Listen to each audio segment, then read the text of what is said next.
Kak, setiap bangun pagi saya sering mengeluarkan dahak warna kuning. Tapi saya tidak mengalami gejala apapun. Itu normal dahaknya berwarna kuning. Bahayakah? Bagaimana cara mengatasinya?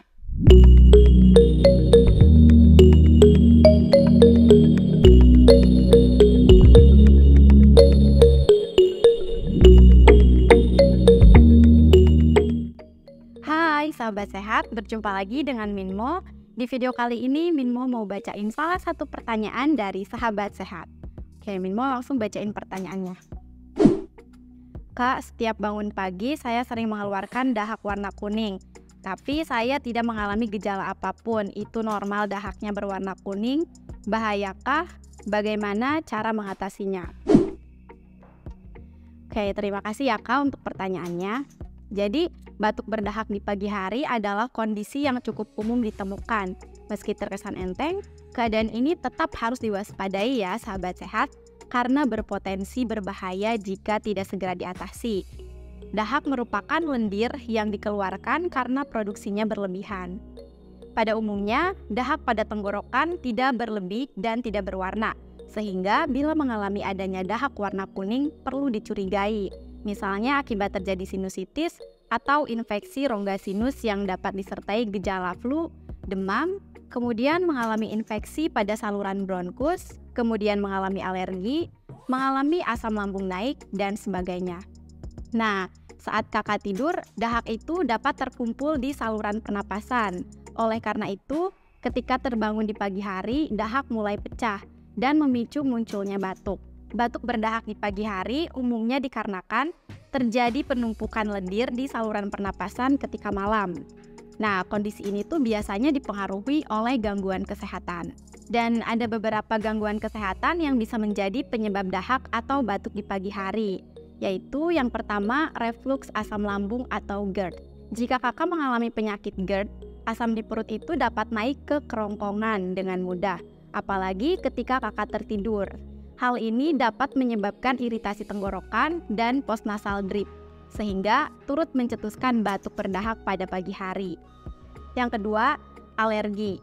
Jadi alergi itu dapat menyebabkan sejumlah gejala mulai dari mata gatal dan bersin, hingga hidung tersumbat, sesak dada, dan batuk. Reaksi alergi di saluran pernapasan itu biasanya dipicu oleh paparan serbuk sari, debu, atau udara dingin.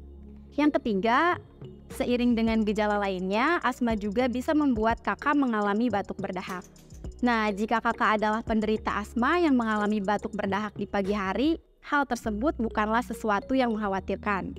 Yang keempat, infeksi bakteri dan virus. Penyakit infeksi seperti flu, bronkitis, dan pneumonia dapat menyebabkan saluran pernapasan memproduksi lendir ekstra. Hal ini bisa membuat kakak mengalami batuk berdahak. Lendir yang akan keluar mungkin berwarna hijau atau kuning. Yang kelima, penyakit paru obstruktif kronis atau PPOK. Jadi PPOK itu merupakan sekumpulan penyakit paru-paru yang termasuk bronkitis kronis dan emfisema. Nah, kondisi ini itu dapat mempersulit laju pernapasan penderitanya. PPOK itu umumnya disebabkan oleh paparan jangka panjang terhadap hal-hal yang mengiritasi paru, seperti asap rokok. Selain itu, penderita asma juga dapat mengembangkan penyakit ini. Yang keenam, ada fibrosis kistik. Jadi, fibrosis kistik itu adalah penyakit bawaan yang diwariskan dari orang tua kepada anaknya. Fibrosis kistik dapat menyebabkan lendir kental di paru-paru dan organ lainnya. Kondisi ini juga yang dapat menyebabkan memburuknya fungsi paru-paru seiring bertambahnya usia.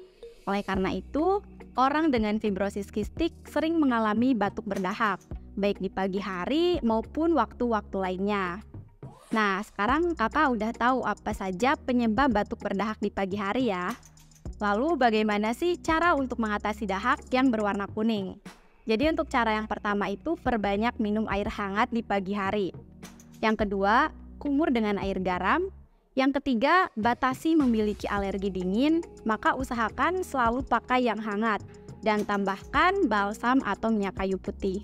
Yang keempat, istirahat cukup dan hindari begadang. Yang kelima, kelola stres dan cemas. Yang keenam, gunakan pelembab udara untuk menjaga kelembaban udara di rumah. Semoga bisa menjawab pertanyaan sahabat sehat ya. Sekian dari Minmo, semoga videonya bermanfaat. Jangan lupa like, komen, share, dan subscribe channel ini ya, supaya bisa dapat update-update terbaru seputar kesehatan dan mau sehat. Kira-kira sahabat sehat pengen Minmo bahas apa lagi nih? Tulis di kolom komentar ya. Sampai jumpa lagi di video selanjutnya. Mau sehat, solusi hidup sehat.